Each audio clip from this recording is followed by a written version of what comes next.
அனைவருக்கும் அன்பு வணக்கம். உயர்தர வர்த்தக துறையில் கணக்கீட்டு பாடத்தை தெரிவு செய்த மாணவர்களுக்கான வீடியோ தொடர். அந்த அடிப்படையில் வினாவுக்கு செல்வோம். குறித்த காலப்பகுதியில் பண்டங்கள் கடனுக்கு கொள்வனவு பட்டியல் விலையில் 5 லட்சம் வியாபார கழிவு 5% குறித்த கால முடிவில் பட்டியல் விலையில் 50% 10% காசு கழிவுடன் கொடுத்து தீர்க்கப்பட்டது. இக்கொடுக்கல் வாங்கல் கணக்கீட்டு சமன்பாட்டில் ஏற்படுத்துகின்ற தேறிய தாக்கம் குறித்த காலப்பகுதிக்கான மொத்த வருமானம் ஆகவே 2 வினாக்கள் கேட்கப்படுகிறது. அந்த அடிப்படையில் கணக்கீட்டு சமன்பாடாக சொத்து சமன் பொறுப்பு சக உரிமை என்கின்ற அடிப்படை கணக்கீட்டு சமன்பாட்டில் இந்த கொடுக்கல் வாங்கல் எவ்வாறான தாக்கத்தை ஏற்படுத்தும் என்பது முதலாவது வினாவாகவும், இரண்டாவது வினாவாக இந்த கொடுக்கல் வாங்கலின் பிறகு நிறுவனத்தினுடைய மொத்த வருமானத்தை கேட்கப்படுகிறது. ஆகவே அந்த அடிப்படையில் குறித்த காலப்பகுதியில் பட்டியல் விலையில் 5 லட்சம் ரூபாய் பெறுமதியான பண்டங்கள் 5% வியாபார கழிவுடன் கடனுக்கு கொள்வனவு செய்யப்படுகிறது.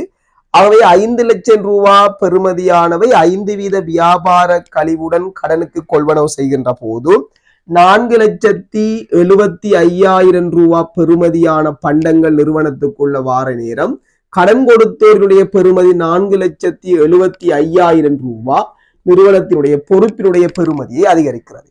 தொடர்ச்சியாக இந்த கடன் கொள்வனவில் 50% பட்டியல் விலையானவை கடன் கொடுத்தோருக்கு கொடுத்து தீர்க்கின்ற போது 10% வியாபார கழிவு காசு கழிவு பெற்றுக் கொள்ளப்படுகிறது. ஆகவே 5 லட்சம் ரூபாய் பெறுமதியானவற்றில் நாங்கள் 50% என்று பார்ப்பமாக இருந்தால் 2,50,000 பட்டியல் விலையானவை நாங்கள் வாடிக்கையாளருக்கு பெறுமதியானவற்றுக்கான காசை கொடுக்கிறோம். சோ இதுல வியாபார கழிவு நாங்கள் கொள்வனவின் போது வியாபார கழிவு கழிக்கப்பட்டிருக்குமாக இருந்தால் நாங்கள் காசு செலுத்தப்படுகிற போதும் வியாபார கழிவு கழிக்கப்பட்ட பெறுமதி 2,37,500 ரூபாய் பெறுமதியான சென்மதியாளர் பெறுமதி குறைவடைய போகும். அந்த 2,37,500 ரூபாய் பணத்தினை பெறுமதியான சென்மதியாளருக்கான கொடுப்பனவை தீர்க்கின்ற போது 10% காசு கழிவு பெறப்படுகிறது. அப்ப 10% காசு கழிவு பெறப்படுமாக இருந்தால் அந்த 10% காசு கழிவு நிறுவனத்துக்கான பெற்ற கழிவாக கருதப்படுவதனால் ஆகவே நிறுவனத்தில் 23,750 ரூபாய் காசு கழிவு பெறப்படுகிறது. பெற்ற கழிவு ஒரு வருமானம் என்பதனால் உரிமையை கூட்டுது. சென்மதியாருடைய பெறுமதியாக 2,37,500 ரூபாய் பெறுமதியான சென்மதியாளர் குறைவடைகிறார்.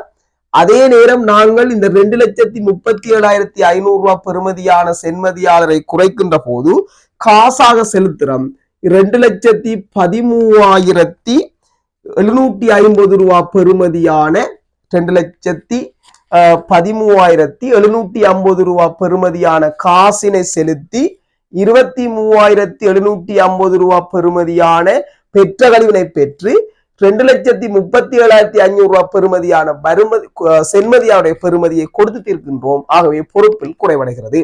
இந்த செயற்பாட்டின் காரணமாக எங்களோட நிறுவனத்துக்கு கிடைக்கக்கூடிய மொத்த வருமானம் என்று கேட்கின்ற போது இந்த செயற்பாட்டின் ஊடாக பெற்ற கழிவு கிடைக்கப்படுகிறது. அந்த பெற்ற கழிவு நிறுவனத்துக்கான 23,750 ரூபாய் நிறுவனத்துக்கான பெற்ற கழிவு ஒரு வருமானமாக கருதப்படுகிறது.